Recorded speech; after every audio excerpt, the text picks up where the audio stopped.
Danika, and I'm here with Life Balance by Chelsea's Chelsea Hise-Strate. So many of us have these ideas that we want to get out there and pursue and take action on, and so it's nice to see someone that's actually doing that and has taken what their dream is and they're out there doing it. And first off, instead of wine or champagne like I usually drink, Chelsea has made us, some smoothies. What's in the smoothie? We have spinach, coconut milk, maca, flax meal, mango, and I think that covers it. Oh my goodness, Yeah. I'm excited. It's, not gonna get as drunk in this video, but that's okay. Sorry. It's all right. Cheers. Cheers. Yeah, I like That's that. pretty good, right? And it was free, so I like that too. Yeah, girl. Well, that sums up the video. The end. Good job.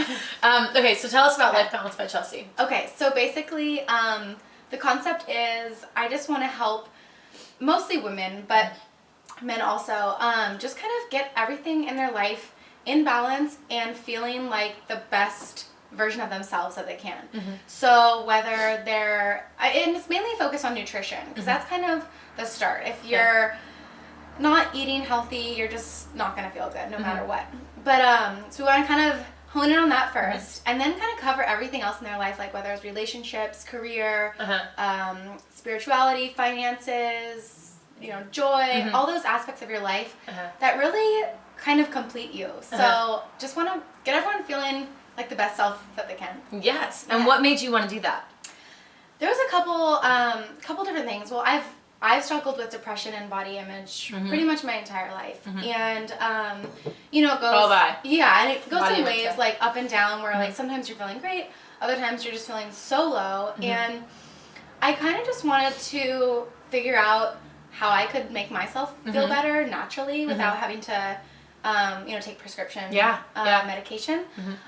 So I started doing some research and read the book The Mood Cure by Julia Ross. Mood Cure by Julia Ross. We'll put that below the video, so if you want to check it out. I haven't checked it out yet, but she's told me about it like a lot of separate occasions, so I need to check it out. So I'm going to do that, and if you guys read it, comment, or if you have read it, let us know how you liked it. She's incredible. So I read the book. I was like, oh my gosh, I couldn't stop reading it. I felt like everything in the book was exactly what I was experiencing. So like depression, low self-esteem, cravings for carbs and sweets, chocolate, all these things. I know them well.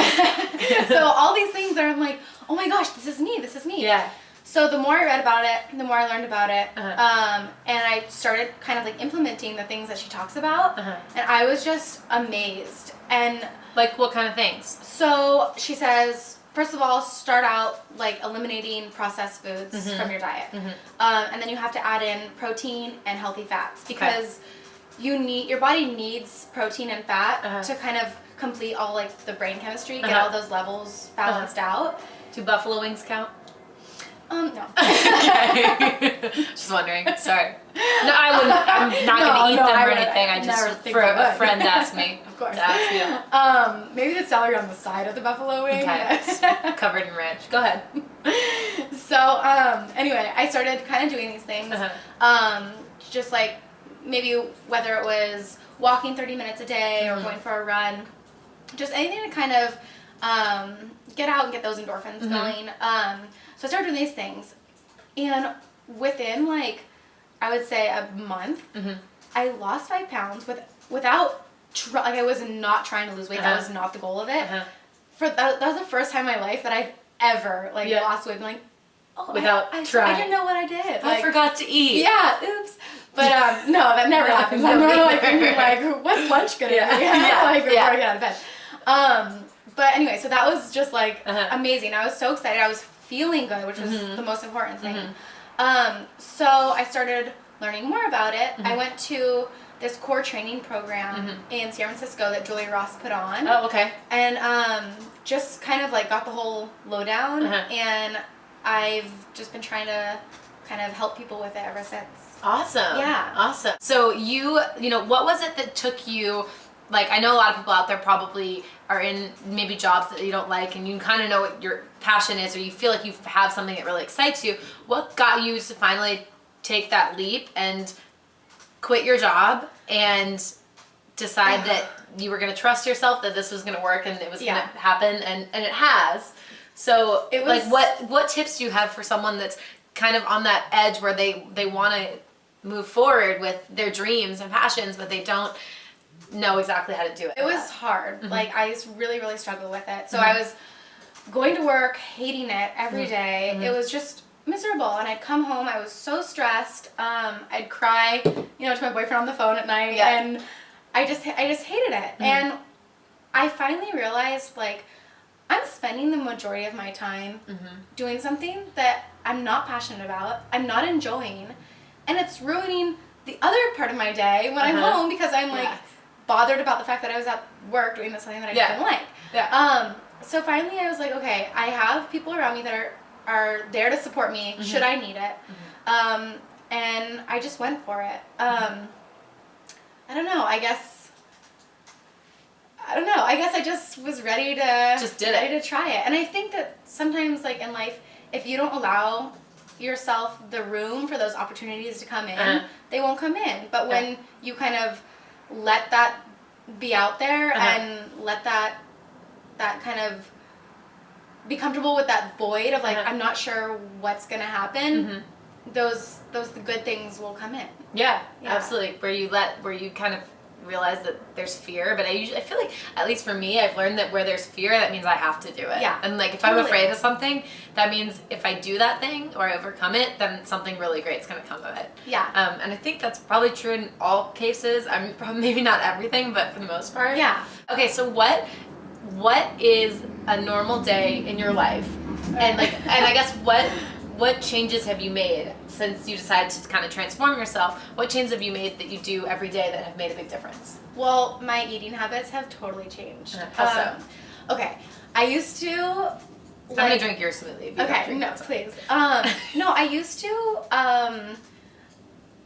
kind of. So say I had, like, a big event coming up. Yeah. And I wanted to lose weight. I'd be like, okay, I have 30 days. I'm gonna, skip breakfast. I'm gonna drink coffee, so I'm, like, energized for the day. Then I'm gonna have, I would have the egg white sandwich at Starbucks with the turkey bacon for lunch, and then I'd have, like, I don't know, light salad for dinner. Yeah.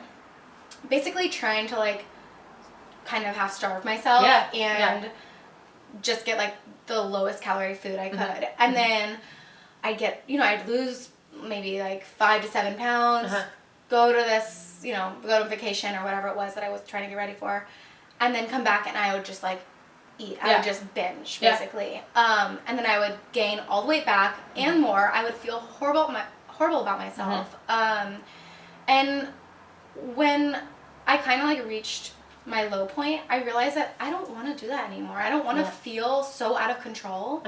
So when I started changing the way I ate, for the first time in my life, I feel like I have control over what goes in my body and my relationship with food. Like, I don't feel that, like, draw to go to the bakery to get an apple fritter when I used to. Like, that was my, like, go get an apple fritter. It can consume and you. I would, like, eat it in my car and, like, dispose of the wrapper and be like, oh my god, that didn't happen. Well, Chelsea, honestly, like, sorry to interrupt you, but I think, I know I've been there so many times. Like, we've both bonded over the fact that we've struggled with food immensely, and I'm an emotional eater, and we all have, there's such a difference from when you sit down to a meal and you feel in control. You could be eating the exact same thing.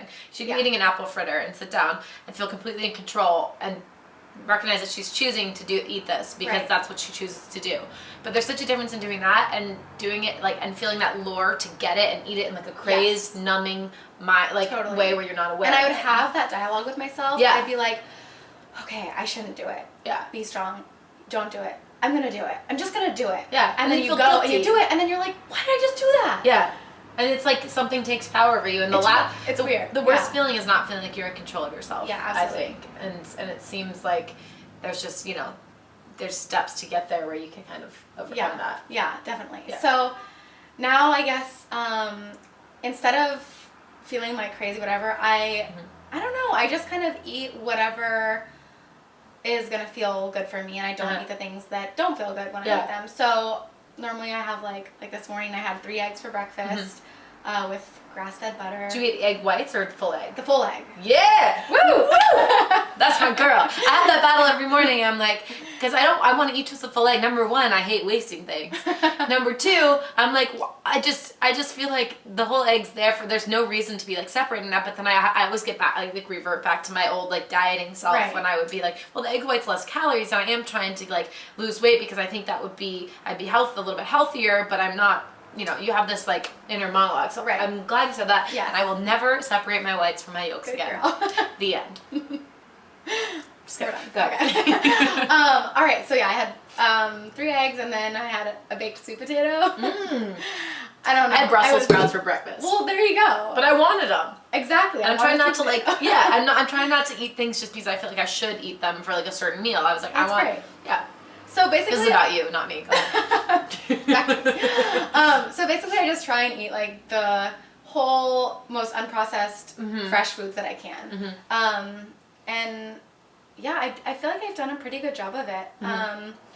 My kind of sad discovery was that almond milk is not all it's cracked up to be, which Did you find that out last night? No. Oh, you knew that beforehand? Yeah, I was sad. I mean, I sent her a video last night of a totally, food thing. I'll put a link to that too. Yeah, and that totally reconfirmed why it's bad, but I've been trying to like do this thing where I don't eat processed foods. If it's in like a package or a box or a bag, whatever, I try and look at the ingredients. And if it's more than 5 ingredients or ingredients that I can't pronounce, I try and avoid it. Yeah. And I was like, oh yeah, almond milk. I love almond milk, this and that.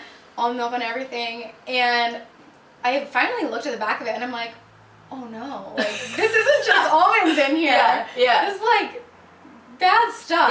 And I don't want that stuff in my body. So I gave that up. I attempted to make almond milk. Which is, how do you make almond milk? So it's so easy. It's 2 cups. No, I think it's 2 cups almonds, or maybe 1 cup almond. You soak them for like 8 to 12 hours or overnight, whatever. Put them in a blender with, I think, 4 cups water. Oh, yeah. Okay. Blend it all up. I put in like a half teaspoon of vanilla. Okay. And like... Cinnamon might be good in there. Ooh, that'd be really good. I put in like 5 dates to kind of like sweeten it up. Okay. And then you can leave it unstrained, which I did because I was too lazy. And I could not find cheesecloth anywhere. It's hard to come by. I've needed cheesecloth. I've done like all these weird diets, and cheesecloth is like a hot commodity in the dieting world apparently, or the health food world, I guess. Yeah. And where do you buy that? I don't know. Hence why I. Does anyone know? No. Send me some. Me too. I don't like have like $100 in my bank account. I can't afford cheesecloth right now. It's probably like 50 cents, but. We just well, I'm about to have $99.50 in my account. I'm getting that cheesecloth. So anyway, you can either drain it with cheesecloth or just I put it in like mason jars and then I just shook it up. It was so good. My question is, I feel like I do that, like I like what you're saying is what I've been striving to do, and like not count calories. Like I'm just trying to pay attention to my hunger when I feel hungry and eating what like. Some things that make my body feel good.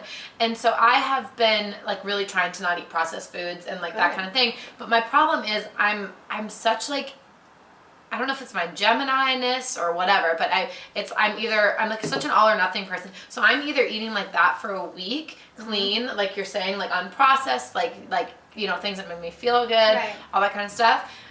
Or I'm eating like buffalo wings and beer.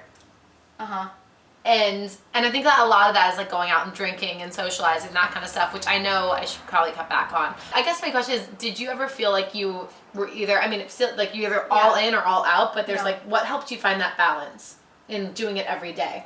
I think it was when I started to eat like true health food that I noticed, wow, I'm not having headaches every day. I'm not having the digestive problems that I was, all these things.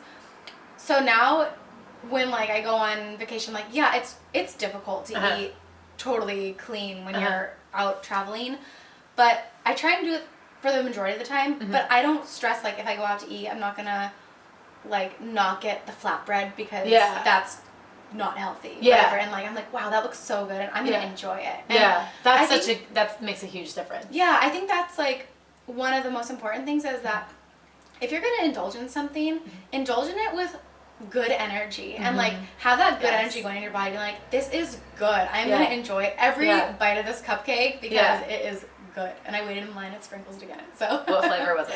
Banana. Banana With vanilla frosting is like my go-to. Girl, my goodness.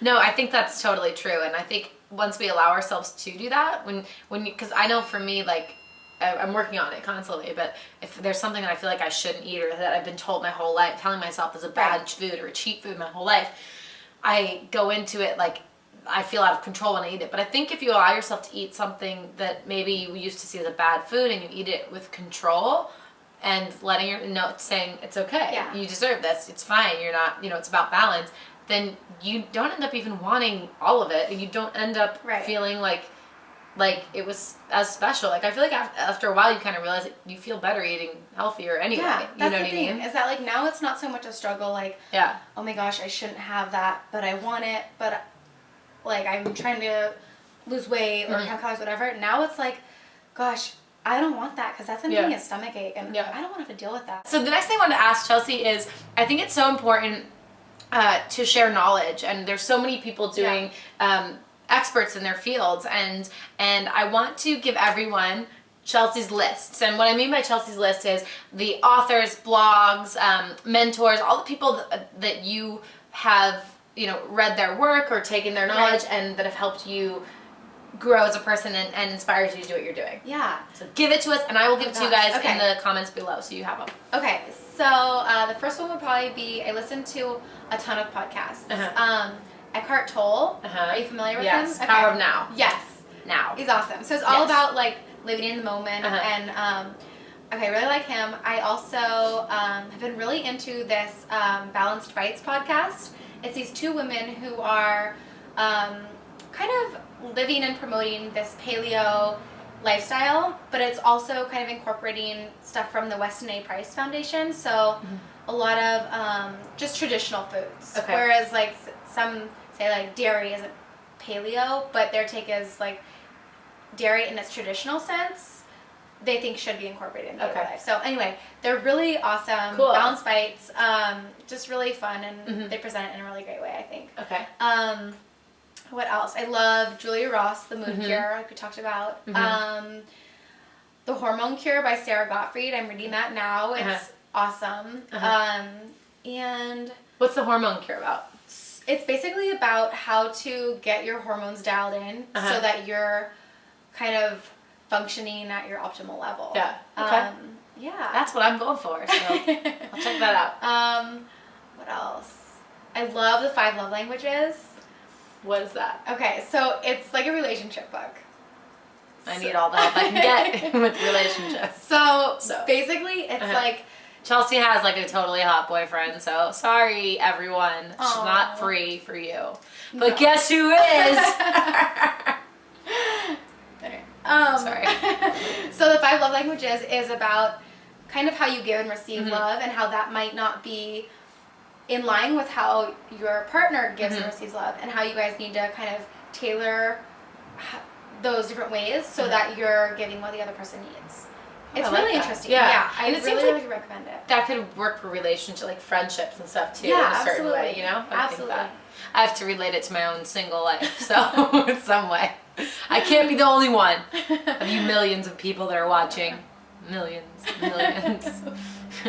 Awesome. Hi, Grandma. She's like the only viewer. Well, Chelsea, thank you so much for joining us. This was amazing, and I hope you guys like this. I think it's so important to talk to people that are doing really cool, inspiring things, and that are getting out there and following their dreams and sharing knowledge. And if you like this, or you have any advice or comments, or you want Chelsea's phone number or anything like that, just put it in the comments below, and we'll definitely address it. This has been really fun for me, and I want to do a lot more of it. So, Chelsea, thank you for being here. LifeBalanceByChelsea.com. I will put a link to that and all these other wonderful things we've discussed in the comments below. And until next time, I will see you after I don't eat any processed foods for a week, and I do drink wine. I'll see you then. Chelsea, thanks, girl. Thank you. See you guys soon.